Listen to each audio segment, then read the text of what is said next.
Good morning, all of you. Today we discuss about DC analysis of differential amplifier. તો DC analysis સમજીએ differential amplifier નું.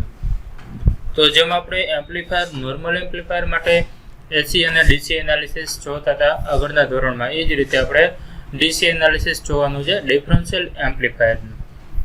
તો જોઈએ, under the condition of no signal applied to differential amplifier, DC or quiescent current will flow throughout the circuit and the DC voltage will appear across the respective terminal. તો કેની વાત કરી છે કે જ્યારે સિગ્નલ એપ્લાય નહીં કર્યું હોય, નો સિગ્નલ કન્ડિશન, કે જ્યારે સિગ્નલ V1 કે V2 સિગ્નલ એપ્લાય નથી કર્યું, તો એ સમયને આપણે કહીએ છીએ DC કન્ડિશન. તો એ સમયે DC કરંટ ફ્લો થતો હશે સર્કિટમાં અને DC વોલ્ટેજ આપને જે ટર્મિનલ ઉપર, આઉટપુટ ટર્મિનલ ઉપર આપણે DC વોલ્ટેજ મળતા હશે. This current and voltages can be found using transistor circuit theory. તો એ ટ્રાન્ઝિસ્ટર વોલ્ટેજ, ટ્રાન્ઝિસ્ટર સર્કિટ થિયરીથી એ કરંટ અને વોલ્ટેજ આપણે મેળવી શકીએ છીએ. એ એટલે DC કરંટ અને DC voltage. The basic arrangement of differential amplifier using NPN transistor is shown in the figure. તો ફિગરમાં તમે જોઈ શકો છો ડિફરન્શિયલ એમ્પ્લીફાયરની સર્કિટ ડાયાગ્રામ.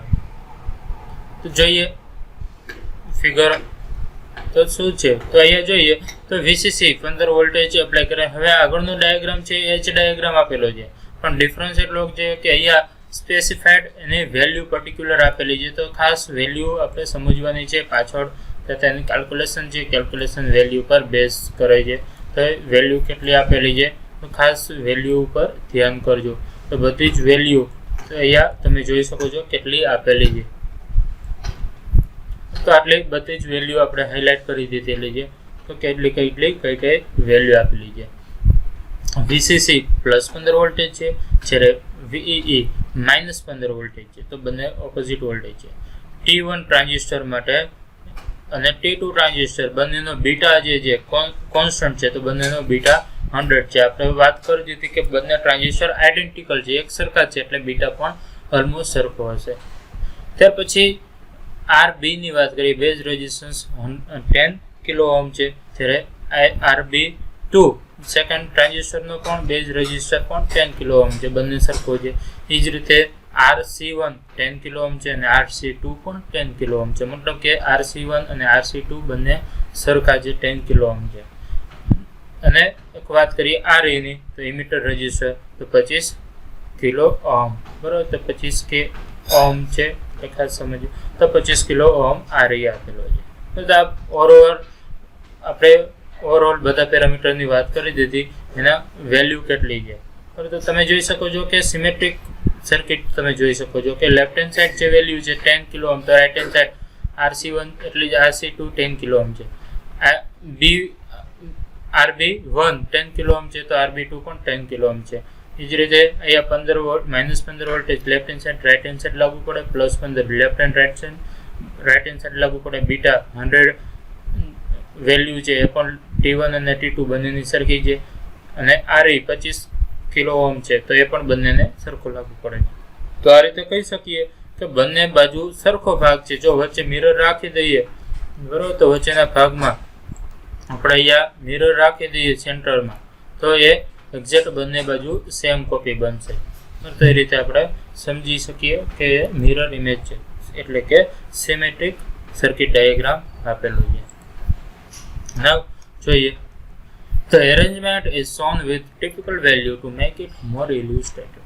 તો તેની વેલ્યુ સાથે ફિગર આપેલી છે, એની વેલ્યુ દર્શાવેલી છે. તો figure shows that the circuit arrangement is symmetrical. Symmetrical circuit arrangement છે, આપણે જોઈ શકીએ છીએ. that is transistor T1 and T2 are identical, collector load are equal, that is RC1 and RC2 are both are same, that is 10 kilo ohm, both the resistor are 10 kilo ohm, and the base resistor RB1 and RB2 are also equal. તો RB1 અને RB2 એ પણ બંને exact equal value છે, તો 10 kilo ઓહમની value છે. Let's assume that the base current is very small. Suppose કે ભાઈ assume કરીએ છીએ કે બેઝ કરંટની વેલ્યુ બહુ જ સ્મોલ છે, RB1 ની બેઝ કરંટ. તો IB અહીંયા જે કરંટ છે, બેઝ કરંટ એની વાત કરીએ છીએ તો એઝ્યુમ કરીએ છીએ કે IB ની વેલ્યુ વેરી સ્મોલ છે. તો IB2 અહીંયા ઇન્ડિકેટ કરેલો છે અને IB1 ઇન્ડિકેટ કરેલો છે. તો બેઝ કરંટની વેલ્યુ સ્મોલ જેવું એઝ્યુમ કરીએ છીએ. તો એના કારણે therefore VB1 and VB2 are negligible small. તેના કારણે VB1 અને VB2 કેવા બનશે? negligible small બનશે. એટલે કે ઓલમોસ્ટ નેગ્લેક્ટ કરી શકીએ એટલે તેની વેલ્યુ negligible small હોવાના કારણે VB1 અને VB2 આપણે tends to 0 એટલે કે equals to 0 લખી શકીએ છીએ. તો VB1 equals to VB2 equals to 0 voltage લખી શકીએ because negligible small છે એટલા માટે. And the emitter voltage is, તો ઇમિટર વોલ્ટેજની વાત કરી છે. અહીંયા ઇમિટર છે બરોબર, તો ઇમિટર જંકશન છે, અહીંયા બંનેનો ઇમિટર ભેગો થાય છે તો એને ઇમિટર વોલ્ટેજ કહીએ છીએ. તો ઇમિટર વોલ્ટેજ કેટલા બનશે? તો VB1 minus VBE.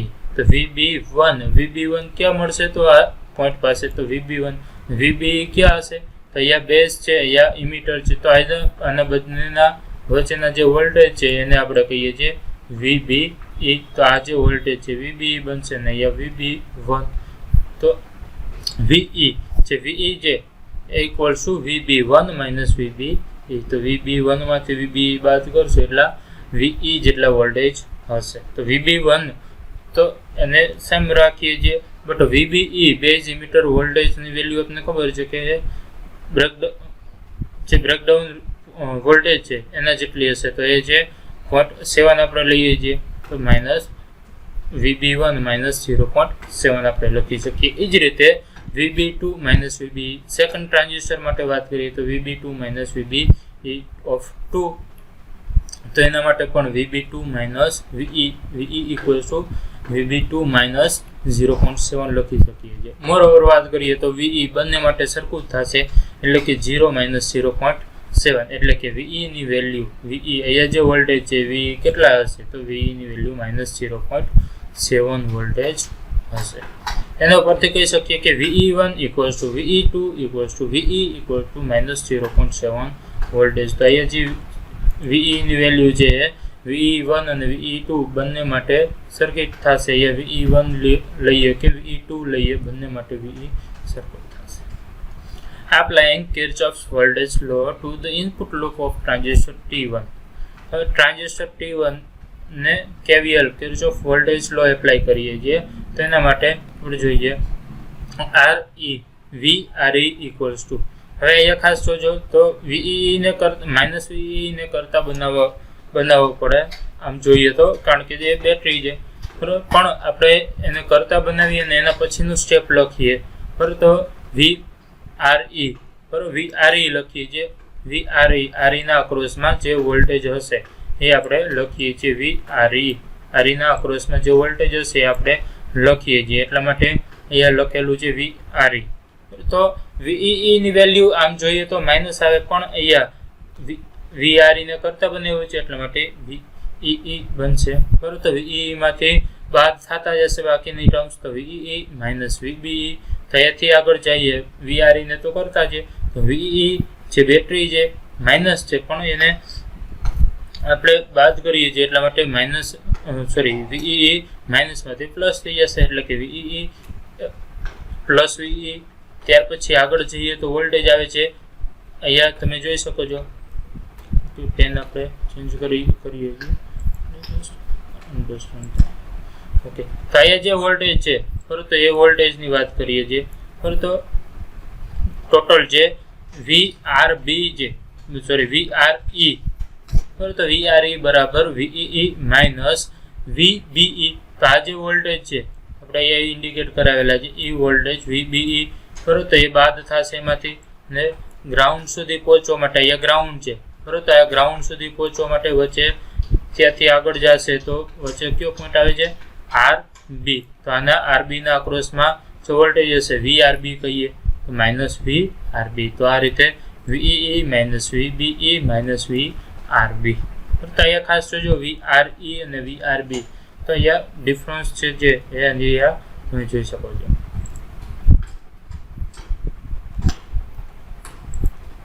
ઓકે, હવે આગળ જોઈએ. Okay, next page. તો જે VRE મળશે એ કેટલો મળશે? તો VEE માઇનસ VBE માઇનસ હવે VRB કેટલો થશે? VRB તો ત્યાં ખાસ જો તો VRB ના વોલ્ટેજ કેટલા હશે? તો એનો જે કરંટ છે બેઝ કરંટની વેલ્યુ બહુ જ સ્મોલ છે, તો બેઝ કરંટની વેલ્યુ સ્મોલ હોવાના કારણે IB છે IB ની વેલ્યુ બહુ જ સ્મોલ હશે, એટલે કે ટેન્સ ટુ 0 હશે. તો IB ટેન્સ ટુ 0 લઈએ તો આ મલ્ટિપ્લિકેશન પણ 0 થશે, એટલે કે VRB ની વેલ્યુ આપણે 0 લખીએ છીએ. તો એટલા માટે VRB ટેન્સ ટુ 0. તો મોરોવર VRE તરીકે લખી શકીએ VEE માઇનસ VBE.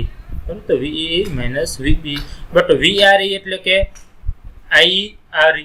બરોબર, તો VRE ને V બરાબર IR, તો V માટે આપણે લખી શકીએ કે IRE.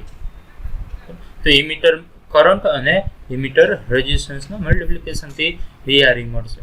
તો હવે આના ઉપરથી IE ઇમીટર કરંટ કેટલો હશે એ આપણે ફાઇન્ડ કરી શકીએ. જે emitter current equals to VEE minus VBE by RE. તો આ રીતે ઇમીટર કરંટ અમને મળશે. તો emitter current I through RE is known as tail current. એને ટેલ કરંટ કહી દીધો છે કારણ કે વધારાનો પૂંછડી મતલબ કે વધારાનો કરંટ હશે એટલા માટે. તો I છે ટેલ કરંટ તરીકે બિહેવ કરશે. તો I ની વેલ્યુ કેટલી હશે? બરોબર, તો એ કેટલી હશે તો એ જોઈએ. તો વેલ્યુ મૂકીએ VEE, તો આપણે VEE ની વેલ્યુ 15 છે, તો 15 લખીએ. VBE ની વેલ્યુ 0.7 છે, માઇનસ 0.7 કરીએ ડિવાઇડેડ બાય RE. તો RE ની વેલ્યુ આપણે 25 લીધી છે, 25 કિલો ઓહમ છે, તો 25 into 10⁻³ તો મોરોવર આપણે ફાઇનલી IE ની વેલ્યુ મળશે 0.572 મિલી એમ્પિયર. તો આ રીતે આપણે ફાઇનલી વેલ્યુ મળશે. તો ફાઇનલી IE ની વેલ્યુ કે ઇમીટર કરંટ કેટલો હશે? બરોબર, તો અહીંયા ઇમીટર જે ઇમીટર કરંટ, બરોબર, તો ઇમીટર કરંટ કેટલો ફ્લો થતો હશે એ આપણે મળે છે. This emitter current IE is equally divided between T1 and T2 due to symmetry of circuit. હવે જે કરંટ છે તો એ તો I ટોટલ છે, પણ એ બે આપણી પાસે ટ્રાન્ઝિસ્ટર છે T1 અને T2, તો એ બંને ટ્રાન્ઝિસ્ટરમાં ઇક્વલી ડિવાઈડ થશે. મતલબ કે 0.572 છે એના બે ભાગ પડી જશે, એટલે કે IE1 અને IE2 એવી રીતના બે ભાગ પડે છે. તો બંને ભાગમાં કેટલો આવશે? જે ટોટલ છે એનો અડધો, એટલે કે ટોટલ કેટલો છે IE એનો અડધો, તો IE/2 એટલે કે 0.572/2 એટલે કે આપણે ફાઇનલી મળે છે 0.286 milli ampere. But as we know that IC is nearly equals to IE. તો કલેક્ટર કરંટ જે ઇમીટર કરંટ જેટલો જ હોય છે ઓલમોસ્ટ એના જેટલો હોય છે, તો એટલા માટે લખી શકીએ કે IC1 IC1 equals to IE1 equals to 0.286 milliampere and IC2 equals to IE2 equals to nearly 0.286 milliampere. તો IC1 અને IC2 બંને ઓલમોસ્ટ ઇક્વલ છે, કે ને? તો IE1 અને IE2 તો ચારે ચાર જે કરંટ છે ઓલમોસ્ટ સરખા જ હશે 0.286 milliampere જેટલા. But also IC equals to beta IB. હવે IC ઉપરથી આપણે IB પણ મેળવવો છે. IE મળી ગયો, IE ઉપરથી IC મેળવ્યો. નાવ IC ઉપરથી બીટા IB નું ઇક્વેશન યુઝ કરીએ. બીટાની વેલ્યુ છે આપણી પાસે 100 અને IC ને મળી ગયો છે, તો આપણે IB મેળવી શકીએ. તો IB1 ની વેલ્યુ આપણે મેળવીએ. IB1 ઇક્વલ્સ ટુ કરતા બનાવીએ તો IC બાય બીટા 1 છે, તો IC1 લેશું તો IC1 બાય બીટા એટલે કે 0.286 બાય બીટાની વેલ્યુ છે 100, તો ડિવાઇડેડ બાય 100 મિલી એમ્પિયર. અથવા તો IC2 બાય બીટા, તો બંને સરખો જ મળશે કારણ કે વેલ્યુ સરખી છે એટલા માટે 0.286 બાય 100. તો ફાઇનલી આપને વેલ્યુ મળે છે 2.86. બટ જે વેલ્યુ છે યુનિટ ખાસ જોજો તો મિલીમાંથી માઇક્રો એમ્પિયરમાં કરંટ આવી જાય છે. IB is very small. આપણે આગળ પણ કીધું કે IB ની વેલ્યુ બહુ જ સ્મોલ છે, એટલા માટે અહીંયા મળે છે, એટલા માટે આપણે કીધું હતું કે IB ઇઝ વેરી સ્મોલ. તો IB પણ વેરી સ્મોલ મળે છે માઇક્રો એમ્પિયરના ટર્મ્સમાં છે, એટલે કે ઓલમોસ્ટ નેગ્લિજિબલ કહી શકીએ, બહુ જ સ્મોલ મળે છે. And the collector voltage is. હવે કલેક્ટર વોલ્ટેજની વાત કરીએ કે કલેક્ટર પાસે વોલ્ટેજ કેટલો મળતો હશે. તો VC1 અને VC2 મેળવીએ તો VC1 equals to VCC minus IC1 into RC. તો ઇક્વેશનમાં કિંમત મૂકીએ. વીસીસીની વેલ્યુ છે 15 વોલ્ટેજ, IC1ની વેલ્યુ મળી 0.286 અને RC1ની વેલ્યુ મૂકીએ 10 ઇન્ટુ 10 કિલો ઓહમ છે તો કિલોના 10⁻3 તો 10 ઇન્ટુ 10⁻3. મોરઓવર VC1ની વેલ્યુ મળે છે 12.1 વોલ્ટેજ. અને એ જ રીતે VC2ની વેલ્યુ આપણે જોઈએ તો 15 voltage minus 0.286 into 10 into 10⁻3 equal, તો એના માટે સેમ હશે એટલે કે 12.1 વોલ્ટેજ. અહીંયા ખાસ ધ્યાન રાખજો કે પ્રિન્ટ મિસ્ટેક છે. અહીંયા જે કરંટ છે, કરંટ 0.286 મિલીના રેન્જમાં છે, બરાબર. IC1 અને IC2ની વેલ્યુ મિલીમાં છે, એટલા માટે અહીંયા 10⁻³ મલ્ટીપ્લાય કરાવવાનું થશે, જે આપેલું નથી બુકમાં, પ્રિન્ટ મિસ્ટેક છે. પરંતુ અહીંયા બંનેમાં મલ્ટીપ્લાય 10⁻³ કરી નાખજો, બરાબર. બંનેમાં 10⁻³ મલ્ટીપ્લાય કરી નાખજો તો 10⁻³ અને +3 કેન્સલ આઉટ થશે, બરાબર. તો ફાઇનલી આ વેલ્યુ મળે છે 2.86. 15માંથી 2.86 બાદ કરીએ તો 12.1 વોલ્ટેજ મળશે. એ જ રીતે VC2માં પણ સેમ બનશે. તો આ રીતે પ્રિન્ટ મિસ્ટેક છે, સુધારી નાખજો ખાસ. તો બંને બોક્સમાં જે વેલ્યુ આપી છે પ્રોપરલી સુધારીને લખી નાખજો. આગળ જોઈએ તો VC1 અને VC2ની વેલ્યુ તમે જોઈ શકો છો કે 12.1 વોલ્ટેજ મળે છે. VC1 અને VC2 બંને સરખું મળે છે. એનો મતલબ શું થયો તો સમજીએ. VC1 = VC2 means that there is no potential difference between the collector. બે કલેક્ટર વચ્ચે ક્યારે પોટેન્શિયલ ડિફરન્સ નથી મળતો, બંને સરખા જ મળે છે. Hence the differential DC output for a balanced DA is 0.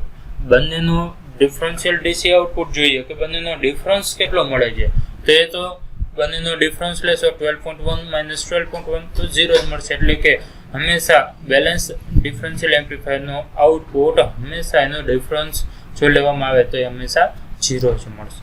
તો આ રીતે આપણે એની બેઝિક વાત કરી શકીએ. ડીસી એનાલિસિસની બેઝિક વાત આપણે કરી શકીએ કે કઈ રીતે ડીસી એનાલિસિસ આપણે કરીએ છીએ. ઓકે, અહીં સુધી રાખીએ.